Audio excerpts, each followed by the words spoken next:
All right, Padres pregame thoughts, Padres and the Cubs. I'm doing this before the lineups have been announced, so this is kind of just a general pregame. What's the pitching matchup, maybe the bullpen situation, what the lineup could look like. We don't know, at least as I am talking right now, don't know what the roster move is for Rougned Odor. I assume he's going on the IL, and I would imagine that Jose Azocar is going to come back up, which I think would be good. It would either be Azocar or Jose Iglesias, because Odor mainly is playing the infield, so maybe they want an infielder, Iglesias, who's been playing pretty well with El Paso, to come up. But they did just send Azocar down in a move that I was surprised by, because now Tatis is the only other center fielder on the roster. Azocar was a good late-game pinch runner, situationally, defense, late-game defense replacement. So maybe they just bring up Azocar because they do have Brandon Dixon as a bench infielder.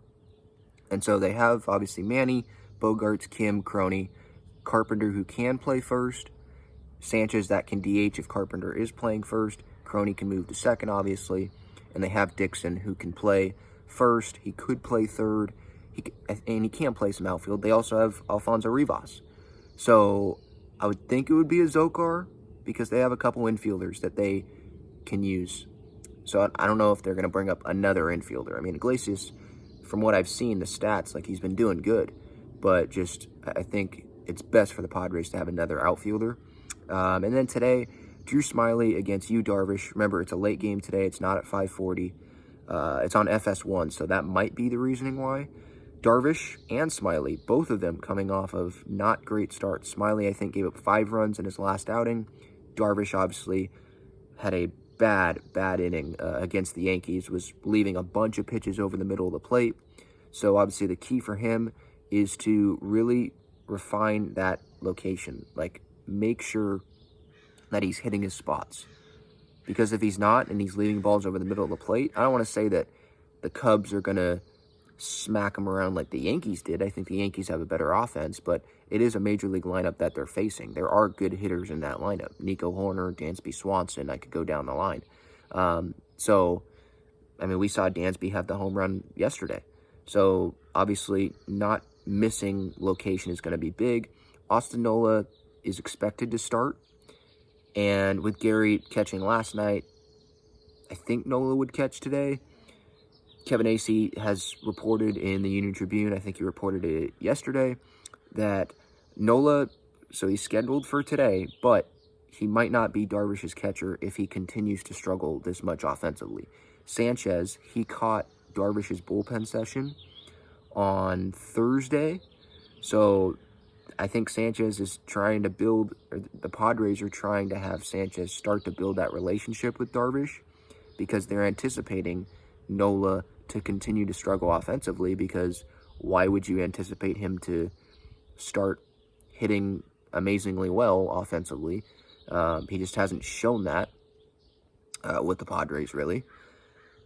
And if that continues, then, they're in the business of having to win games right now. And Sanchez gives them a better chance of winning behind the plate. And Darvish, I know he's comfortable with Nola and all that, but when you're under 500, and especially if Darvish doesn't have a great start again, you're calling your own pitches. Sanchez is better offensively. He has the ability to hit the ball over the fence, drive-in runs, extra base potential. Sanchez is the guy that the Padres have to go with most days. Now, he's not going to sit every day. Sanchez isn't going to catch every day. So Darvish still would have a strong case of saying, hey, Nola, you know what? Like, okay, I understand that Sanchez is going to be catching pretty much every day, but can Nola still be my catcher? Because I know he's struggling offensively, but I'm comfortable with him, and this could be his comfortable spot. And you could still give Sanchez the day off here. I think if there's a day to have Nola catch, it's probably with Darvish, because Darvish is comfortable with him. And Darvish is the vet that has earned a little bit of a say, right, of who he throws to, I would imagine. But, if Nola continues to struggle offensively, I don't see Darvish pitching to Nola every time out, because they have to win games. And especially when the offense, like last night, right? Offense, runners in scoring position can't come through. They lose a 2-1 game. The one run they score was Bogarts on a little dribbler down the line. The third baseman was just hoping that it would go foul, and obviously it wasn't going to. Just not a whole lot of run production consistently. Those 2 games in Miami, yeah, but then the middle game did nothing. Yesterday did nothing. So they need all the offense that they can get. So that the catching position is obviously something to look for. And then the bullpen, obviously Hader didn't pitch last night. Cosgrove's been good. It should be in a good spot. It should be in a good spot. And look, the bullpen, they've been really solid for the most part this year. And most of the starters are pitching better. It comes down to the offense. The big guys, especially after last night. Like, I know there's a lot of talk about Nola, but Manny coming back, he's got to be the Manny of last year. The way that the team's playing, they need, maybe not the Manny of last year, but he has to be way better than what he is right now. I mean, that's just a fact. Tatis has to be better.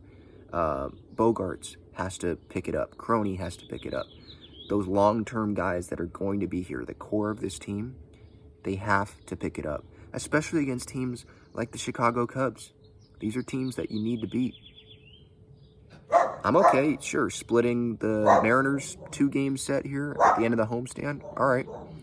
But you got to at least split this. I mean, I was hoping to take 3 out of 4. And they can still do that if they win the next 3 here through Monday. But obviously losing the first game when there were chances to win it obviously hurts.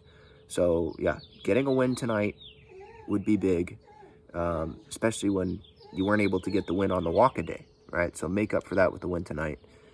Man, post-game reaction, I'll have it after the game. If you're going to the game, bring some good vibes because the Padres need it. Padre fans are going to show up. Another sellout last night. So let's just hope that, you know, the offense can show up for the fans that are selling out the ballpark. My Underdog Fantasy pick for today, by the way, I'm going to go with Juan Soto, half a walk. I'm going to go higher on that. Drew Smyly on the mound. Soto walks all the time. I think we're pretty safe with Soto walking at least once.